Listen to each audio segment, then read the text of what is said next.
Bonjour à chacune et à chacun d'entre vous, Christophe Baïs, bonneurologue, coach et entrepreneur. Alors une capsule vidéo aujourd'hui sur la frustration, plus particulièrement sur la gestion de la frustration, comment faire pour transformer une situation négative, quelque chose qui nous apporte un ressenti qui n'est pas kinesthésique négatif dans notre corps, en quelque chose de positif, en orienter finalement son attention sur la solution. Et pourquoi j'avais envie de vous faire cette capsule vidéo? Parce que, je me rends compte très souvent avec les gens que j'accompagne qu'on a une tendance à focaliser sur la frustration, sur ce que nous n'avons pas, sur ce qui vient générer finalement ce ressenti négatif. Et cette façon de faire, de demeurer finalement dans une situation problème, va nous faire rentrer dans un mode de victimisation, dans un mode de complainte, de déresponsabilisation finalement de notre vie. On va placer finalement la responsabilité de notre vie, de ce qui nous arrive à l'extérieur de nous, alors qu'en fait, il suffit simplement de venir porter son attention sur la solution. Qu'est-ce que cette frustration est en train de m'indiquer?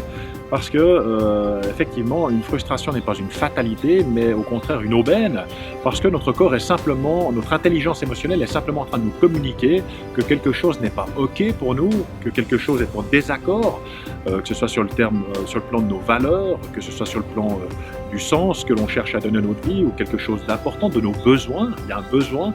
Derrière une frustration, il y a toujours un besoin qui n'est pas nourri, quelque chose qui nous est important, pour lequel on attache de la valeur, qui n'est pas nourri. Alors pour transformer facilement cette situation frustrante en quelque chose de positif, il suffit simplement de se poser ces 3 questions.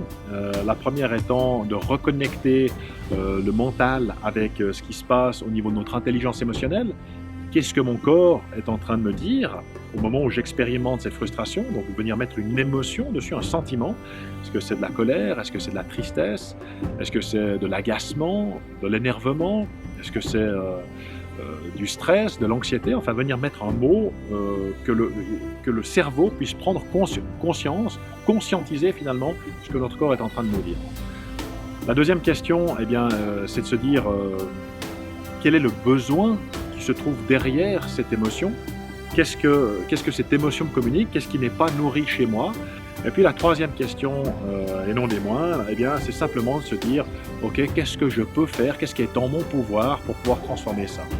Et si je me trouve dans le cadre d'une contrainte, ou finalement une contrainte c'est quelque chose sur lequel je n'ai pas de pouvoir, c'est de se demander alors qu'est-ce que je peux faire différemment? Comment est-ce que je vais pouvoir nourrir ce besoin qui est le mien, peut-être à l'extérieur de ce cadre contraignant, pour quand même prendre en considération ce besoin qui a généré cette émotion.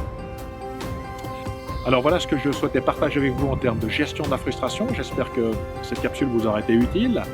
Si c'est le cas, n'hésitez pas à me soutenir en indiquant un petit pouce, et puis peut-être à vous abonner à ma chaîne si ce n'est pas encore fait. Et si vous souhaitez obtenir davantage de contenu de nature à vous permettre de transformer ce ressenti, transformer cette qualité d'être, cette qualité de vie, et révéler cette personne que vous êtes vraiment. C'est tout pour aujourd'hui. Prenez bien soin de vous, prenez bien soin de vos proches, et jusqu'à notre prochaine communication, je vous dis au revoir tout le monde.